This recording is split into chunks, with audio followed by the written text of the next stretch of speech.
Hello everyone, welcome back to my channel. Last week നമ്മൾ discuss ചെയ്തത് winter കെയറിനെ പറ്റിയിട്ടായിരുന്നു. എല്ലാവർക്കും അത് ഇഷ്ടപ്പെട്ടു എന്ന് വിചാരിക്കുന്നു. ഇന്ന് നമ്മൾ മെയിനായിട്ട് ഡിസ്കസ് ചെയ്യാൻ പോകുന്നത് നമ്മുടെ ഡിസ്കസ് ഫിഷുകളുടെ പെയറിങ്ങിനെ പറ്റിയും അത് കഴിഞ്ഞിട്ട് ഒരു പെയറിനെ ബ്രീഡിങ്ങിലേക്ക് എത്തിക്കുന്നതിനേക്കാൾ മുമ്പ് അതിന് ചെയ്യേണ്ട ടാങ്ക് സെറ്റപ്പും ആ ടാങ്ക് സെറ്റ് ചെയ്യേണ്ട മെത്തേഡും എല്ലാം ഈ വീഡിയോയിൽ മെയിനായിട്ട് ഡിസ്കസ് ചെയ്യുന്നതാണ്. പിന്നെ ഞാൻ അതിൻ്റെ ഫുട്ടേജ് മാക്സിമം ആഡ് ചെയ്യാൻ ശ്രമിക്കാം. മെയിലിൻ്റെയും ഫീമെയിലിൻ്റെയും ഐഡൻറ്റിഫിക്കേഷൻ ചെറുതായിട്ട് ഞാനിതിൽ കാണിച്ചു തരാം. നമുക്കൊരു 100% ഉറപ്പായിട്ട് നമുക്ക് പറയാൻ പറ്റില്ല, നമുക്കൊരു ഫീച്ചേഴ്സ് നോക്കി പറയാൻ പറ്റില്ല. എന്നാലും ബ്രീഡിംഗ് ട്യൂബ് നോക്കി കഴിഞ്ഞാൽ നമുക്ക് ഏകദേശം കറക്റ്റായിട്ട് നമുക്ക് ഉറപ്പ് പറയാൻ പറ്റുള്ളൂ. എപ്പോഴും ഹാച്ചായി കഴിഞ്ഞാൽ മാത്രമേ ഒരു കൺഫേം പെയർന്ന് നമുക്ക് പറയാൻ പറ്റുള്ളൂ. മെയിലും ഫീമെയിലിനെയും ഇപ്പോൾ ഇവിടെ ബ്രീഡ് ആയിക്കൊണ്ടിരിപ്പുണ്ട്, ഗ്രൂപ്പായിട്ടുള്ള ടാങ്കിൽ ബ്രീഡ് ആയിക്കൊണ്ടിരിപ്പുണ്ട്. അപ്പോൾ അതിൽ മെയിലിൻ്റെയും ഫീമെയിലിൻ്റെയും ട്യൂബ് ഞാൻ മാക്സിമം കിട്ടുന്ന രീതിയിൽ ഞാൻ വീഡിയോ എടുത്ത് അതിൽ ആഡ് ചെയ്യാം. അപ്പോൾ അത് എല്ലാവർക്കും അത് ഉപകാരപ്പെടുമെന്ന് വിചാരിക്കുന്നു. നമ്മൾ ഡിസ്കസിനെ മെയിനായിട്ട് ബ്രീഡ് ചെയ്യിക്കാൻ പ്ലാൻ ചെയ്തിട്ടാണ് നമ്മളിപ്പോൾ ഒരു ബ്രീഡർ എന്നുള്ള രീതിയിലേക്ക് നോക്കുകയാണെന്നുണ്ടെങ്കിൽ ഏറ്റവും ബെസ്റ്റ് ഒരു 4 feet ടാങ്ക് നമ്മൾ റെഡിയാക്കണമായിരിക്കും പെയറിങ്ങിൻ്റെ സമയത്ത് ഏറ്റവും നല്ലത്. അതിലൊരു 10 പീസ് വരെയൊക്കെ മാക്സിമം പെയറിങ്ങിൻ്റെ ടൈമിൽ ഇടാം. ഓവറായിട്ട് ഇപ്പോൾ ഈ ഒരു ടാങ്ക് എടുത്തപ്പോൾ ഒരു 2 തുടങ്ങി 2.5 ഇഞ്ച് സൈസുള്ള ഫിഷുകളെ വളർത്താൻ വേണ്ടി ഉപയോഗിച്ചുകൊണ്ടിരിക്കുന്ന ടാങ്കാണ്. ഇതിൽ ഒരു 19 ഫിഷിന് മുകളിലുണ്ടാവും. ഇതേപോലെ നമ്മൾ അങ്ങനത്തെ ടാങ്കിൽ കീപ്പ് ചെയ്ത് കഴിഞ്ഞാൽ പെയറിങ് നടക്കാനുള്ള സാധ്യത വളരെ കുറവാണ്. അതേസമയം നമ്മൾ അതിൽ ഒരു മിനിമം എല്ലാത്തിനും അത്യാവശ്യം സ്പേസ് കിട്ടുന്ന രീതിയിൽ ഫിഷുകളെ നമ്മൾ അതിൽ പാർപ്പിക്കുകയാണെന്നുണ്ടെങ്കിൽ പെട്ടെന്ന് പെയറാവാൻ സാധ്യതയുണ്ട്. അതേപോലെ തന്നെ നമ്മൾ ഫിഷുകളെ ബ്രീഡിങ്ങിന് വേണ്ടി കൊണ്ടുവരുമ്പോൾ അല്ലെങ്കിൽ പെയറാക്കണം അല്ലെങ്കിൽ പെയറാക്കി വിൽക്കണം അങ്ങനത്തെ താല്പര്യത്തിൽ കൊണ്ടുവരുമ്പോൾ മാക്സിമം ഒരു 3.5 ഇഞ്ചിന് മുകളിലേക്കുള്ള സൈസ് ഉള്ള ഫിഷുകളെ കൊണ്ടുതന്നെയായിരിക്കും എപ്പോഴും നല്ലത്. കാരണം വേറെ ഒന്നും കൊണ്ടല്ല, നമ്മ മിക്കവരും ഒന്നാമതേ ഡിസ്കസ് ഫിഷിന് വിലയുണ്ട്. അതുകൊണ്ട് തന്നെ നമ്മൾ ഒരു 6 പീസ് മാക്സിമം ഒക്കെ എടുക്കാറുള്ളൂ. 6 വളരെ ഏറ്റവും കുറവായിട്ട് എടുക്കുന്നത്. ചിലർ 10 പീസ് 12 പീസൊക്കെ എടുക്കും. അപ്പോൾ എന്താ പ്രശ്നം എന്ന് വെച്ചാൽ 3 ഇഞ്ച് സൈസ്, 3 ഇഞ്ച് എന്നൊക്കെ പറയുന്നതിനേക്കാളും കുറച്ചും കൂടി ഒരു സൈസ്, അങ്ങനത്തെ സൈസിനെ കൊണ്ടുവന്നതിനുള്ള പ്രശ്നം എന്ന് വെച്ച് കഴിഞ്ഞാൽ നമ്മുടെ അതിലുള്ളതിൽ വലിപ്പമുള്ളത് പെട്ടെന്ന് ഡൊമിനൻ്റ് ആയിട്ട് പെയർ തിരിയാനുള്ളത് കാണിക്കും. അങ്ങനെ ആയി തുടങ്ങി കഴിഞ്ഞാൽ ബാക്കിയുള്ള ഫിഷുകൾക്ക് ഫീഡ് കിട്ടില്ല, കൊത്തി ഓടിക്കുക, അങ്ങനത്തെ പെയറിങ്ങിൻ്റെ സൈനായിട്ട് കാണിക്കും. പക്ഷേ ഫിഷ് ഫുള്ളി മെച്ചുവേർഡ് ആയിട്ടുണ്ടാവില്ല. ബ്രീഡിങ്ങിനുള്ള ബ്രീഡാവും, ചിലപ്പോൾ ഫീമെയിൽ മെച്ചുവർ ആയിട്ടുണ്ടാവും, മെയിൽ മെച്ചുവർ ആയിട്ടുണ്ടാവില്ല. എന്നാലും പക്ഷേ അവർ ഒരു സൈഡ് ഫുള്ളി ടെറിട്ടറി മാർക്ക് ചെയ്ത് അറ്റാക്ക് ചെയ്യലും ബ്രീഡിങ്ങിനുള്ള ഇതൊക്കെ സ്റ്റാർട്ട് ചെയ്യും. അപ്പോൾ പ്രശ്നം എന്താ പറ്റുന്നതെന്ന് വെച്ച് കഴിഞ്ഞാൽ ബ്രീഡായി തുടങ്ങി കഴിഞ്ഞ് കഴിഞ്ഞാൽ ഫിഷ് സൈസ് വയ്ക്കൽ കുറയും. എസ്പെഷ്യലി ഫീമെയിൽ പിന്നെ എഗ്ഗ് കണ്ടിന്യൂസ് ഇടാൻ തുടങ്ങി കഴിഞ്ഞ് കഴിഞ്ഞാൽ വളർച്ച മുരടിച്ചു പോകും. മെയിൽ വീണ്ടും അത്യാവശ്യം വളരും. അപ്പോൾ ഏറ്റവും ബെസ്റ്റ് ഒരു 3.5-4 ഇഞ്ച് സൈസുള്ള ഫിഷുകളെ എപ്പോഴും ചൂസ് ചെയ്യണമായിരിക്കും ഏറ്റവും നല്ലത്. കാരണം എല്ലാവരുടെയും വന്നിട്ട് ഫിഷുകൾ വളരണമെന്ന് നമുക്ക് ഉറപ്പ് പറയാൻ പറ്റില്ല. ഞാൻ പറഞ്ഞ പോലെ ഇപ്പോൾ 6 പീസ് 10 പീസിനൊക്കെ ഇടുമ്പോൾ പെട്ടെന്ന് ഏതെങ്കിലും ഫിഷിനൊക്കെ ഭയങ്കര ഡൊമിനൻസ് കാണിച്ച് പെട്ടെന്ന് പെയറിങ്ങിൻ്റെ ഒരു ആരംഭം കാണിക്കും. അപ്പോൾ എപ്പോഴും മാക്സിമം ഒരു 4 ഇഞ്ച് സൈസ് ഉള്ള ഫിഷിങ്ങിനെങ്കിലും നമ്മളൊരു പ്ലാൻ ചെയ്ത് ഇപ്പോൾ ബ്രീഡിങ്ങിന് ഇപ്പോൾ പെട്ടെന്ന് ബ്രീഡ് ചെയ്യണം എന്നുള്ള പർപ്പസിലുള്ളവർ അത്രയും പീസിനെങ്കിലും കീപ്പ് ചെയ്യും. അല്ലെന്നുണ്ടെങ്കിൽ നമ്മൊരു 2.5 ഇഞ്ച് സൈസ് ഉള്ളതിനൊക്കെ എടുക്കണമെന്നുണ്ടെങ്കിൽ 12 or 15 പീസ് അങ്ങനെ അത്യാവശ്യം 10 പീസിന് മുകളിലേക്ക് കീപ്പ് ചെയ്യുക. എന്ന് പറഞ്ഞാൽ ഒരു ഇത്തിരി കൺജസ്റ്റഡ് ആയിട്ട് ഫിഷ് നിൽക്കുന്ന രീതിയിൽ, കൺജസ്റ്റഡ് എന്ന് ഉദ്ദേശിച്ച് എല്ലാവർക്കും ഹെൽത്തി ആയിട്ട് നിൽക്കാൻ പറ്റുന്ന രീതിയിൽ ഒരു ഇത്തിരി ക്രൗഡഡ് ആയിട്ട് കീപ്പ് ചെയ്യണമായിരിക്കും നല്ലത്.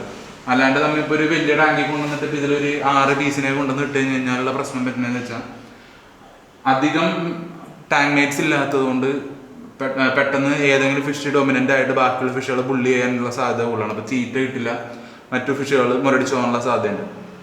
അപ്പോൾ എപ്പോഴും ബ്രീഡിംഗ് ടാങ്കിലേക്ക് എടുക്കുമ്പോൾ അത്യാവശ്യം വലിയ ഫിഷുകളെ തന്നെ എടുക്കാൻ നോക്കാം. ഇനിയിപ്പോൾ സൈസ് മുരടിച്ച് പോയാൽ പോലും 4-4.5 ഇഞ്ച് എന്തായാലും ആ ഫിഷ് ഉണ്ടാവില്ല എന്നുള്ള ഒരു കൺസെപ്റ്റിലാണ് ഞാൻ പറഞ്ഞത്. തീരെ ചെറിയ സൈസായി കഴിയുമ്പോൾ ബുദ്ധിമുട്ട് എന്താണെന്ന് വെച്ച് കഴിഞ്ഞാൽ എഗ്ഗിൻ്റെ ക്വാണ്ടിറ്റി ചിലപ്പോൾ കുറവായിരിക്കും. അത് ഞാൻ ഗ്യാരണ്ടീഡ് ആയിട്ട് പറയുന്നില്ല. ചിലപ്പോൾ നമ്മുടെ ഇവിടെ ആണെങ്കിലും ഏറ്റവും ചെറിയ സൈസുള്ള ഫിഷിനാണ് ഏറ്റവും കൂടുതൽ എഗ്ഗ് കണ്ടിട്ടുള്ളത്. അപ്പം മാക്സിമം അത്യാവശ്യം സൈസ് ഉള്ളതിന് എടുക്കുക. കാരണം ബേബീസ് ഇറങ്ങി കഴിഞ്ഞ് കഴിയുമ്പോൾ അതിനനുസരിച്ച് ചിലപ്പോൾ ചെറുതായിരിക്കും. ചെറിയ ഫിഷിൻ്റെ എഗ്ഗ് ചെറുതായിരിക്കും, അതേപോലെ തന്നെ കുഞ്ഞുങ്ങളും ഭയങ്കര ചെറുതായിരിക്കും. അപ്പം നമ്മൾ ചിലപ്പോൾ ഈ യൂട്യൂബിലും വേറെ ഇതിലൊക്കെ ഫോട്ടോസൊക്കെ ചിലപ്പോൾ കണ്ടിട്ടുണ്ടാവും. ഫസ്റ്റ് വീക്കിൽ ഇത്ര വളരും, സെക്കൻഡ് വീക്കിൽ ഇത്ര വളരും, അങ്ങനെ കോയിൻ സൈസ് ഒക്കെ 1 മന്തിനുള്ളിൽ 28 ദിവസത്തിനുള്ളിലൊക്കെ എത്തും എന്നൊക്കെ കാണിക്കും. അത് പക്ഷേ നമ്മുടെ ഫിഷിൻ്റെ സൈസ് കുറവാണെന്നുണ്ടെങ്കിൽ ആ സൈസ് അറ്റൈൻ ചെയ്യാൻ പറ്റില്ല. എന്ന് പറഞ്ഞാൽ 1 മാസം കൊണ്ട് വളരേണ്ട ഗ്രോത്ത് ചിലപ്പോൾ 1.5-2 മാസത്തിനടുക്കേക്ക് എടുക്കും. എന്ന് പറഞ്ഞാൽ സർവൈവ് ചെയ്യാനും ബുദ്ധിമുട്ടായിരിക്കും, ചെറിയ ബേബീസ് ആയിരിക്കും. അപ്പോൾ അതെപ്പോഴും മനസ്സിൽ വിചാരിച്ചേക്കാം. അതേപോലെ തന്നെ പിന്നെ ഇപ്പോൾ ഈ ഒരു സൈസ് അല്ലെങ്കിൽ ഒരു ഇതിനേക്കാളും ജസ്റ്റ് മുകളിലുള്ള സൈസുകളൊക്കെ എടുത്തിട്ടുള്ളവരാണെങ്കിലും ഭാവിയിൽ ബ്രീഡിങ് ഉദ്ദേശിച്ചെടുത്തിട്ടേക്കണമെന്നുണ്ടെങ്കിൽ അങ്ങനെ ഞാൻ പറഞ്ഞ പോലത്തെ ഒരു ഇഷ്യൂ ഫേസ് ചെയ്യുകയാണെന്നുണ്ടെങ്കിൽ ഇപ്പോൾ ടെറിട്ടറി മാർക്ക് ചെയ്ത് മാറി നിന്നിട്ട് ബാക്കിയുള്ള ഫിഷുകളെ ഫീഡ് എടുക്കാൻ അങ്ങനത്തെ പ്രശ്നങ്ങൾ കാണിക്കണം. ഒരു മാക്സിമം ഫീഡ് ഇങ്ങനെ എല്ലാ സൈഡിലേക്കും ഡിസ്പേഴ്സ് ചെയ്തിടാൻ നോക്കുക. ഒരു സൈഡിൽ ബീഫ് ഹാർട്ടിൻ്റെ ക്യൂബൊക്കെ ആണെന്നുണ്ടെങ്കിൽ ഒരെണ്ണം മാത്രമായിട്ട് ഇടാണ്ട് മാക്സിമം എല്ലാ സൈഡിലേക്കും എത്ര രീതിയിൽ ഒന്ന് പൊടിച്ച് ഇടാണെന്നുണ്ടെന്നുണ്ടെങ്കിൽ എല്ലാവർക്കും ഫീഡ് കിട്ടും. അല്ലെന്നുണ്ടെങ്കിൽ ഞാൻ പറഞ്ഞ പോലെ ഫൈറ്റ് വല്ലാണ്ടായിട്ട് ഫിഷുകൾക്ക് സ്ട്രെസ് വരാൻ, അതേപോലെ തന്നെ ഫിഷ് സ്റ്റാൻഡേർഡായി പോകാനുള്ള ചാൻസും വളരെ കൂടുതലാണ്. അപ്പോൾ അത് മൈൻഡിൽ വെച്ചേക്കാം. അതേപോലെ തന്നെ ഫിഷ് പെയറായി തുടങ്ങി കഴിഞ്ഞ് കഴിഞ്ഞാൽ അപ്പം തന്നെ പെയറിനെ മാറ്റാണ്ടിരിക്കാൻ നോക്കുക. പലവരും ചെയ്യണ പ്രശ്നം അതാണ്. മെയിലും ഇത് ബ്രീഡാവണ പോലെ കാണിക്കാൻ തുടങ്ങുമ്പോഴേക്കും അതിൻ്റെ മേറ്റിങ്ങിൻ്റെ സിംറ്റംസ് കാണിക്കാൻ തുടങ്ങുമ്പോഴേക്കും പിടിച്ച് നമ്മൾ ബ്രീഡിങ് ടാങ്കിലേക്ക് അല്ലെങ്കിൽ വേറെ ടാങ്കിലേക്ക് മാറ്റും. അങ്ങനെ ചെയ്യാണ്ടിരിക്കുക, മാക്സിമം അത് ഒഴിവാക്കാൻ ശ്രമിക്കുക. 1-2 പ്രാവശ്യം കമ്മ്യൂണിറ്റി ടാങ്കിൽ ബ്രീഡാവണമായിരിക്കും ഏറ്റവും ബെസ്റ്റ്. അല്ലെന്നുണ്ടെങ്കിൽ നമ്മളിത് പിടിച്ച് മാറ്റുമ്പോൾ തന്നെ അത്യാവശ്യം ഫിഷുകളുടെ ഇടയിൽ നിന്ന് പെട്ടെന്ന് പിടിച്ച് മാറ്റുമ്പോൾ അതിന് പേടി വരും. പേടി വന്നു കഴിഞ്ഞാൽ പെട്ടെന്ന് നമ്മൾ പറയണ പോലെ അതിന് ബ്രീഡിങ്ങിലേക്ക് നമുക്ക് സ്റ്റിമുലേറ്റ് ചെയ്യാനുള്ള ചാൻസസ് വളരെ കുറവാണ്. പേടി തട്ടിക്കഴിഞ്ഞ് കഴിഞ്ഞാൽ അത് വലിയ ഇഷ്യൂ. അപ്പോൾ മാക്സിമം 1-2 ബ്രീഡിംഗ് ഒക്കെ എന്ന് പറഞ്ഞാൽ പെയർ കൺഫേം ആവണവരെ വേണമെന്നുണ്ടെങ്കിൽ നമ്മൾ ആ ഒരു കമ്മ്യൂണിറ്റി ടാങ്കിൽ തന്നെ ഇടുന്നതായിരിക്കും ഏറ്റവും ബെസ്റ്റ്. പെട്ടെന്ന് പിടിച്ച് മാറ്റാണ്ടിരിക്കാൻ മാക്സിമം ശ്രമിക്കുക. അപ്പോൾ ഒന്ന് എഗ്ഗൊക്കെ കമ്മ്യൂണിറ്റി ടാങ്കിൽ കിടന്നിട്ട് ബാക്കിയുള്ള ഫിഷുകളെ ഓടിച്ച് ഇങ്ങനെ പ്രൊട്ടക്റ്റീവായിട്ട് നിന്നിട്ട് എഗ്ഗ് ഹാച്ച് ആവുകയാണെന്നുണ്ടെങ്കിൽ പിന്നെ ഭാവിയിലാണെന്നുണ്ടെങ്കിലും ബ്രീഡിംഗ് ടാങ്കിലേക്ക് എടുത്തിട്ട് കഴിയുമ്പോൾ ഈ എഗ്ഗ് ഗാർഡ് ചെയ്യണം എന്നുള്ള ഒരു ചിന്ത നിങ്ങൾക്ക് നാച്ചുറലി വരും. അല്ലെങ്കിലുള്ള പ്രശ്നം എന്ന് വെച്ചാൽ നമ്മൾ പെട്ടെന്ന് ജസ്റ്റ് ഒന്ന് ആ മുറിയിലേക്ക് കയറുമ്പോഴേക്കും ഒരു ഡിസ്റ്റർബൻസ് വരുമ്പോഴേക്കും തന്നെ തിന്നാളേണ സ്വഭാവമൊക്കെ ഡെവലപ്പ് ചെയ്യാൻ സാധ്യതയുണ്ട്. അപ്പോൾ അത് ഒരു പരിധി വരെ അങ്ങനെ ചെയ്യണത് വളരെ നല്ലതായിരിക്കും. പിന്നെ ഇതിൻ്റെ ബ്രീഡിങ്ങിൻ്റെ സയൻസ് എന്നൊക്കെ പറഞ്ഞു കഴിഞ്ഞാൽ ബ്രീഡാവാൻ സമയമാകുമ്പോൾ മെയിലും ഫീമെയിലും ബോഡി ഷിവർ ചെയ്യും. ഇങ്ങനെ ബോഡി ഇങ്ങനെ ഫിൻസ് അടക്കം മൊത്തത്തിലിട്ട് ഇങ്ങനെ വൈബ്രേറ്റ് ചെയ്യും. അതൊന്നാമത്തെ കാര്യം. പിന്നെ ഈ പറഞ്ഞ പോലെ മറ്റു ഫിഷുകളുടെ പോലെ ഏഞ്ചലിൻ്റെയും എല്ലാത്തിൻ്റെയും പോലെ തന്നെ ഏതെങ്കിലും ഒരു സൈഡ് മാർക്ക് ചെയ്ത് അവർ പ്രൊട്ടക്റ്റ് ചെയ്ത് നിൽക്കണ പോലെ കാണിക്കും.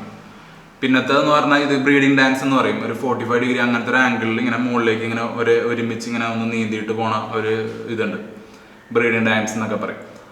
അതൊക്കെ ഇതിൻ്റെ ബ്രീഡിങ്ങിൻ്റെ സിംറ്റംസ് ആണ് കാണിക്കുന്നത്. അപ്പോൾ അത് പെയറായി തുടങ്ങിയിട്ടുണ്ട്. അപ്പോൾ മാക്സിമം അങ്ങനത്തെ സന്ദർഭങ്ങളിൽ ഫസ്റ്റ് ബ്രീഡ് ചെയ്തിട്ടില്ലാത്തൊരു പെയറാണെന്നുണ്ടെങ്കിൽ, ഫ്രഷ് പെയറാണെന്നുണ്ടെങ്കിൽ മാക്സിമം കമ്മ്യൂണിറ്റി ടാങ്കിൽ തന്നെ കീപ്പ് ചെയ്യാൻ നോക്കാം.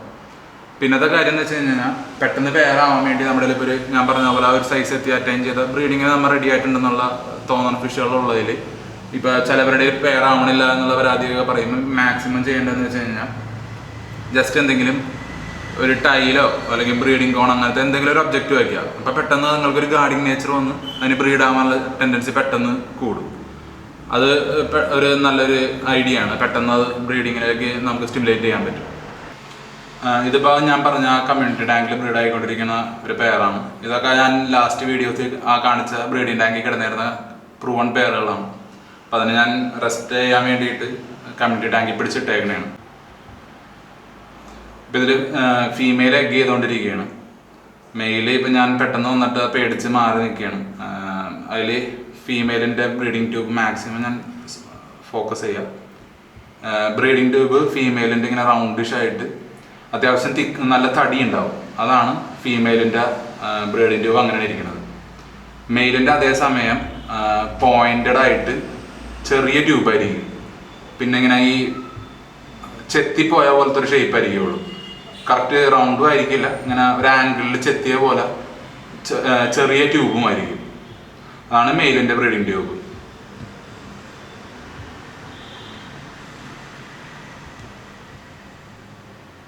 ഇപ്പം മെയിലും ഫെർട്ടിലൈസ് ചെയ്യാനുണ്ട്. കറക്റ്റ് ടൈമിലൊരു ബാക്കി ഫിഷുകൾ ഫ്രണ്ടിൽ കയറി നിൽക്കുകയാണ്.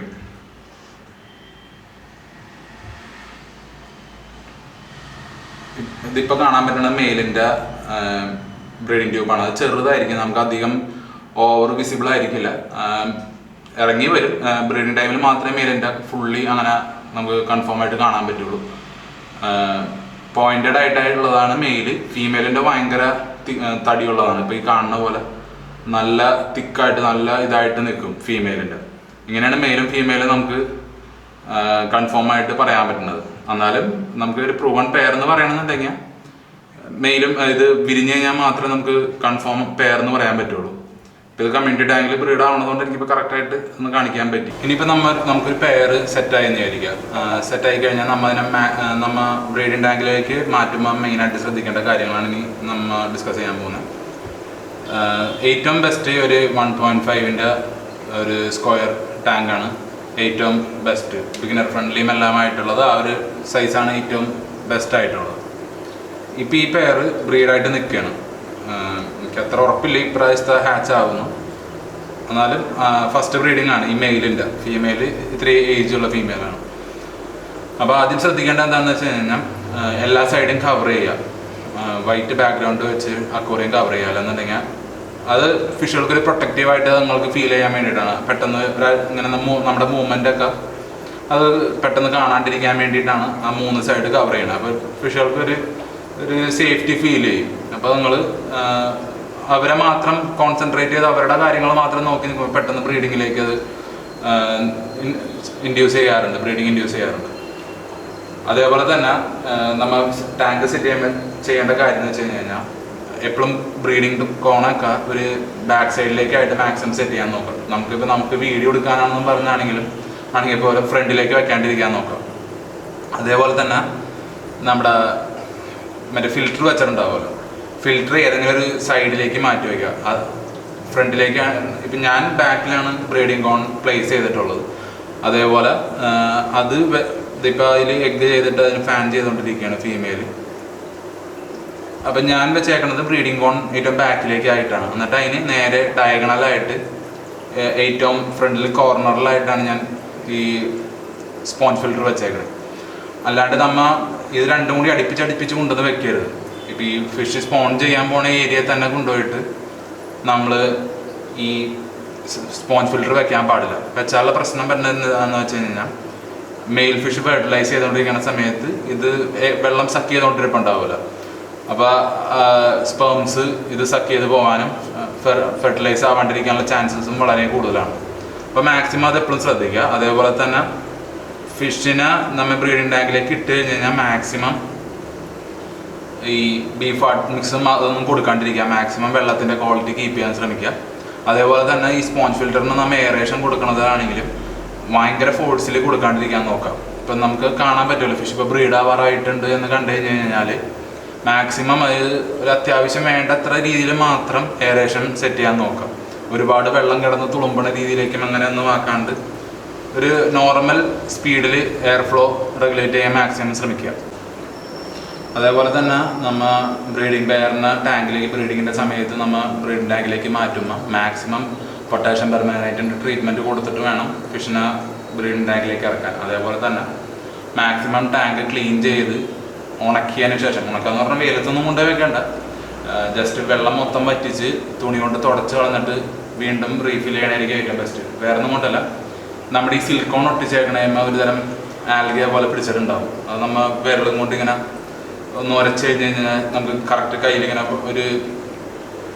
ഒരു സ്ലൈമി കോട്ട് പോലെ വന്നത് കാണാൻ പറ്റും. അപ്പോൾ അത് ഉണ്ടായുള്ള പ്രശ്നം എന്ന് വെച്ച് കഴിഞ്ഞാൽ ബേബീസ് ഫ്രീസിയം ആയി കഴിഞ്ഞ് കഴിയുമ്പോൾ അതിലേക്ക് പോയി ഇരുന്ന് കഴിഞ്ഞ് കഴിഞ്ഞാൽ ഫിഷിൻ്റെ ബോഡിയിലേക്ക് അറ്റാച്ച് ആവാനുള്ള ചാൻസസ് വളരെ കുറവാണ്. അതിന്മേൽ തന്നെ പിന്നെ പിടിച്ചിരിക്കുന്നത്. നമ്മൾ പിന്നെ എന്തോരം വെള്ളം റെഡ്യൂസ് ചെയ്താലും ലൈറ്റ് അഡ്ജസ്റ്റ് ചെയ്താലും കയറണം നമുക്ക് ഉറപ്പ് പറയാൻ പറ്റില്ല. അപ്പോൾ അതെപ്പോഴും ശ്രദ്ധിക്കുക. അതേപോലെ തന്നെ ഇപ്പോൾ ഇതൊക്കെ ഇപ്പോൾ കണ്ടുകൊണ്ടിരിക്കുന്നത് റെഡ് ലെപ്പേർഡ് സ്നേക്ക് സ്കിൻ്റെ പെയറാണ്. ഇത് ഞാൻ ഫസ്റ്റ് വീഡിയോയിൽ ഞാൻ ഇതിൻ്റെ അപ്ഡേഷൻ തരാമെന്ന് പറഞ്ഞാണ്. പക്ഷെ ഞാൻ ലൈറ്റ് ഓഫ് ആക്കാൻ മറന്നു പോയിട്ട് ബേബീസ് പോയി. അപ്പോൾ മാക്സിമം എന്താ ചെയ്യേണ്ടതെന്ന് വെച്ച് കഴിഞ്ഞാൽ ഇപ്പോൾ ചെക്കർ ബോർഡ് പെയർ അങ്ങനത്തെ പെയറുകളൊക്കെ ആണെന്നുണ്ടെങ്കിൽ ഇപ്പോൾ ഇതിൻ്റെ എഡ്ജുകൾ ബ്ലൂ കളറായിട്ടിരിക്കണായിട്ടില്ലേ, അത് മെത്തിലിൻ ബ്ലൂ ഒഴിക്കണതുകൊണ്ടാണ്. അപ്പോൾ അങ്ങനെ നിങ്ങളുടെ ഫിഷിൻ്റെയും ബേബീസ് ബോഡി കയറാൻ ബുദ്ധിമുട്ട് കാണിക്കുന്നുണ്ടെന്നുണ്ടെങ്കിൽ മാക്സിമം അതപ്പോൾ അക്വേറിയം റീസെറ്റ് ചെയ്യുക. ആ സിലിക്കോൺ കളഞ്ഞിട്ട് പുതിയ സിലിക്കോൺ കോട്ടിങ് കൊടുക്കണമായിരിക്കും ഏറ്റവും ബെസ്റ്റ്. അല്ലാന്നുണ്ടെങ്കിൽ ഈ ഡാർക്ക് കളർ കണ്ടു കഴിഞ്ഞ് കഴിയുമ്പോൾ ബേബീസ് അതിലേക്ക് അട്രാക്റ്റഡ് ആവാനുള്ള ചാൻസസ് വളരെ കൂടുതലാണ്. അപ്പോൾ അതും എപ്പോഴും ശ്രദ്ധിക്കുക. ഇപ്പോൾ ഈ കണ്ടുകൊണ്ടിരിക്കുന്നത് കൊബാൾട്ട് ബ്ലൂവിൻ്റെ ഒരു പെയറാണ്. ഫസ്റ്റ് ടൈം ബ്രീഡിങ്ങിന് വേണ്ടിയിട്ട് ബ്രീഡിംഗ് ടാങ്കിലേക്ക് ഇട്ടേക്കുന്നത്. അപ്പോൾ ഇപ്പോൾ ഈ ഫിഷിൻ്റെ സൈസ് ഉണ്ടല്ലോ, ഇത് ജംബോ ഫിഷാണ്. ഒരു 6-7 ഇഞ്ചിന് മുകളിൽ സൈസുള്ള വലിയ ഫിഷുകളാണ്. അപ്പോൾ ഇങ്ങനത്തെ ഫിഷുകൾക്കൊക്കെ ഉള്ള ഗുണം എന്ന് വെച്ച് കഴിഞ്ഞാൽ ഈ ഒരു ടാങ്കിൽ ഇട്ട് കഴിഞ്ഞാൽ ബോഡിയിലേക്ക് പെട്ടെന്ന് അറ്റാച്ച് ആവും, ബേബീസ് പെട്ടെന്ന് അറ്റാച്ച് ആവും. അതുമാത്രമല്ല ബ്ലൂ കളർ ഫിഷുകൾ പെട്ടെന്ന് കളർ ചേഞ്ച് ചെയ്ത് ബേബീസിനെ ആ ബോഡിയിലേക്ക് അട്രാക്ട് ചെയ്യും. അപ്പോൾ എന്താ ചെയ്യേണ്ടതെന്ന് വെച്ച് കഴിഞ്ഞാൽ നമ്മളിപ്പോൾ ചില ബ്രീഡുകൾ ഈ ചെക്കർ ബോഡി തന്നെ റെഡ് മാപ്പ് അങ്ങനത്തെ ബ്രീഡുകളിൽ വൻ ഇഷ്യൂസ് എന്ന് പറഞ്ഞാൽ ബേബീസിന് ആ കളർ ഐഡൻറ്റിഫൈ ചെയ്ത് ബോഡി കയറാൻ ഭയങ്കര ബുദ്ധിമുട്ട് വരും. അപ്പോൾ ഏറ്റവും മാക്സിമം ഞാൻ പറഞ്ഞതുപോലെ തന്നെ ആ ബ്ലൂ കളറൊക്കെ വന്നേക്കണില്ല ബീഡിങ്, അതെപ്പോഴും ക്ലിയർ ചെയ്യാൻ നോക്കുക. അല്ലെങ്കിൽ ആ മാക്സിമം ടൈമും ഫെയിലിയറിലേക്ക് നീങ്ങാനാണ് അത് സാധ്യത കൂടുതൽ. ഇപ്പം എനിക്ക് വേണമെങ്കിലും അത് സംഭവിക്കാറുണ്ട്. അതുകൊണ്ട് തന്നെ ഇതിപ്പോൾ ഈ മുറിയിൽ ഞാൻ ഇങ്ങനത്തെ സോളിഡ് കളറുകളിലേക്കാണ് മാക്സിമം കീപ്പ് ചെയ്യണം. അല്ലാണ്ട് എൻ്റെ വേറെ ബ്രീഡിങ് മുറിയും ഉണ്ട്, ആ മുറിയിലുള്ള ഇത് സിലിക്കോൺമ കളർ അങ്ങനെ പിടിച്ചിട്ടില്ല. അപ്പോൾ അതിലാണ് ഞാൻ ആൽബിനോസിനെയൊക്കെ ആൽബിനോ മില്ലേനിയം ഗോൾഡ് അങ്ങനത്തേനൊക്കെ ഞാൻ അതിലാണ് ബ്രീഡ് ചെയ്യാറ്.